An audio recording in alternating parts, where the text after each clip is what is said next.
देखिए UP PCS का RO का नोटिफिकेशन निकला। अब उसमें कोई भी चीज़ क्लियर नहीं करी है आयोग ने। उसमें ये क्लियरली जो है चलिए लिखा है कि 228 पोस्ट हैं, लेकिन ये क्लियरली क्यों नहीं लिखा कि आरओ की उसमें कितनी पोस्ट हैं, एआरओ की कितनी पोस्ट हैं। प्लस ये वाली चीज़ जैसे उसमें 4 जो स्पेशल क्वालिफिकेशन वाले अलग-अलग से बताया गया है कि एआरओ की स्पेशल क्वालिफिकेशन है डोईको लेवल, आरओ अकाउंट्स वाली है, एआरओ अकाउंट्स वाली है, आरओ हिंदी वाली है, आरओ उर्दू वाली है। लेकिन उसमें ये कहीं भी नहीं लिखा है इन लोगों ने कि जो नॉर्मल आरओ की पोस्ट है वो सिंपल ग्रेजुएशन वाले लोग भर सकते हैं। अगर ये जरा सी चीज़ कर दें, क्लैरिफिकेशन दे दें सीधा-सीधा, तो लोग क्यों इतने कन्फ्यूज़ हों? स्टूडेंट इतने परेशान हैं, इतने सारे मैसेज आ चुके हैं, लगातार जो है ये लोग हर बार पुराना नोटिफ़िकेशन उठा के छाप देते हैं। मुझे समझ में नहीं आता है कि जो उत्तर प्रदेश में जितने लोग जब आप लोग आरओ बन जाते हैं, तो इसमें क्यों नहीं बदलाव करते हो आप लोग? थोड़ा उसको सिम्प्लीफाई क्यों नहीं कर देते हो सारी चीज़ें? डोईएक ओ लेवल लिखा हुआ है, उसका नाम चेंज हो चुका है, आज तक नाम चेंज करने तक की ज़रूरत नहीं समझी किसी ने। वही बस पुराना उठाया, उसी को छापा, 2021 की डेट डाली, दे दिया।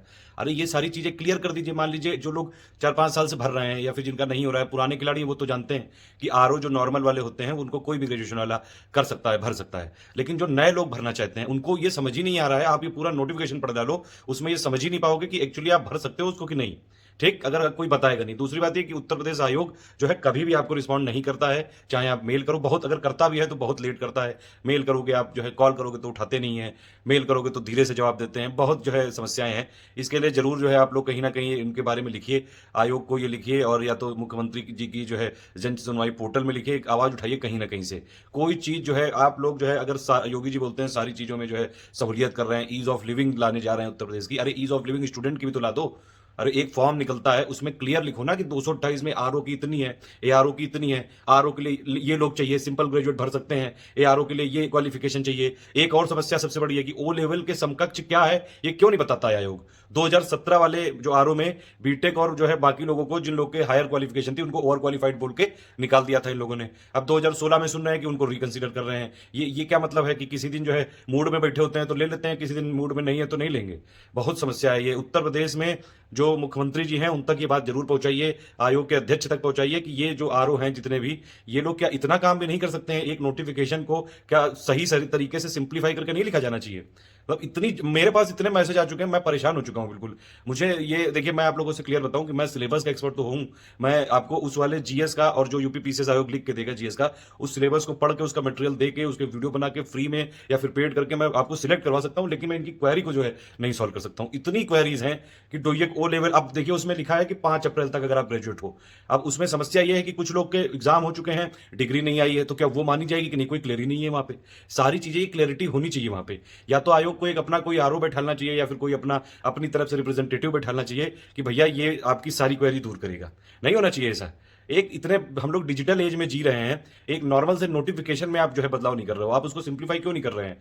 जैसे आप बोलते हैं रेड टेपिज्म है, ये है वो है, इन्वेस्टर नहीं आ रहे हैं, ऐसे ही स्टूडेंट भी फॉर्म नहीं भर पा रहे हैं। स्टूडेंट का सबसे बड़ा जो है रोड़ा यही है। आप उसको नोटिफिकेशन को पढ़ के देखिए, पूरे नोटिफिकेशन में कहीं ये चीज नहीं लिखी है कि भैया जो है आरओ जो नॉर्मल पोस्ट है उसको नॉर्मल ग्रेजुएट भी भर सकते हैं। ओ लेवल के समकक्ष क्या है?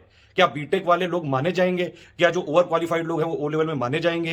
कि ये इनके मूड पे डिपेंड करेगा? ये सारी चीजें क्यों नहीं क्लियर हो सकती हैं? 2 मिनट का काम है बस। कोई भी जो आरओ लोग बनाते हैं, थोड़ा सा अगर मुझे सुन रहे हो, प्लीज यार स्टूडेंट की संवेदनाओं को समझो। जो नए स्टूडेंट बहुत परेशान है, आप लोग जो है उन कम से कम ये तो कर ही सकते हैं, ये तो आपका काम है, एटलीस्ट उसको सिंप्लीफाई करके दो। या तो कोई चीज जो है आप क्लेरिफिकेशन अपने वेबसाइट पे दे दो पीसीएस वाले कि भैया ये लोग भर सकते हैं, इतनी वैकेंसी है, इसमें इसकी इतनी है। अरे जो चीजें आई हैं वैकेंसी, वो छात्रों से ही तो भरेंगी, तो वो उनको बता दोगे तो क्या दिक्कत हो जाएगी? मुझे समझ नहीं आती बात ये। मैं एकदम परेशान हो चुका हूं इस बात में। लोग समझते हैं कि यूपी पीसीएस में हम आपको सबसे जो है अच्छा कंटेंट प्रोवाइड करते हैं, पीसीएस में आरओ में सिलेक्शन करवाते हैं, लेकिन हम सिर्फ सिलेबस के एक्सपर्ट हैं, हम कंटेंट एक्सपर्ट हो सकते हैं। लेकिन अब इनकी जो इतनी सारी टेक्निकल जो चीजें हैं, इसमें मैं कैसे एक्सपर्ट हो सकता हूं? मुझे कैसे पता चलेगा कि ये लोग मूड में होंगे तब आपको जो है सिलेक्ट करेंगे, नहीं होंगे तो नहीं करेंगे? ये बड़ी समस्या है, बहुत ही जो है विकराल समस्या है। आज तक इसके लिए किसी ने आवाज नहीं उठाई होगी। हर बार नोटिफिकेशन आता है, लोग चिल्लाते रहते हैं, लोगों को परेशानी होती है, कोई नहीं सुनता है। प्लीज आप लोग जो है इनको, योगी जी को ट्वीट कर दो, जब तक जो है ये सब चीजें हैं, कम से कम प्रोसेस तो सिंप्लीफाई कर दो। अरे फॉर्म निकाला है, फॉर्म भरने के लिए लोगों को समझने तो दो सिंपल भाषा में। इतनी कठिन कठिन जो है हिंदी के, अगर चलिए हिंदी वाला ठीक है, आप शुद्ध हिंदी में ही लिख दीजिए, शुद्ध हिंदी में ही लिख दीजिए, तब भी ठीक है। क्योंकि आरओ में हिंदी की चलिए जरूरत है, आप शुद्ध हिंदी में दीजिए, इंग्लिश में देने की जरूरत नहीं है। लेकिन नोटिफिकेशन को सिंप्लीफाई करने की जरूरत है, एग्जैक्ट लोगों के जो कंफ्यूजन है वो दूर करने की जरूरत है। और या तो आयोग को कोई ऐसी चीज कॉल सेंटर टाइप का एक आध रखना चाहिए जो हमेशा रिस्पॉन्ड करे, ये नहीं कि जब उनका मूड आए तब उठाएं फोन, ना आए ना उठाएं। ये बड़ी समस्या है।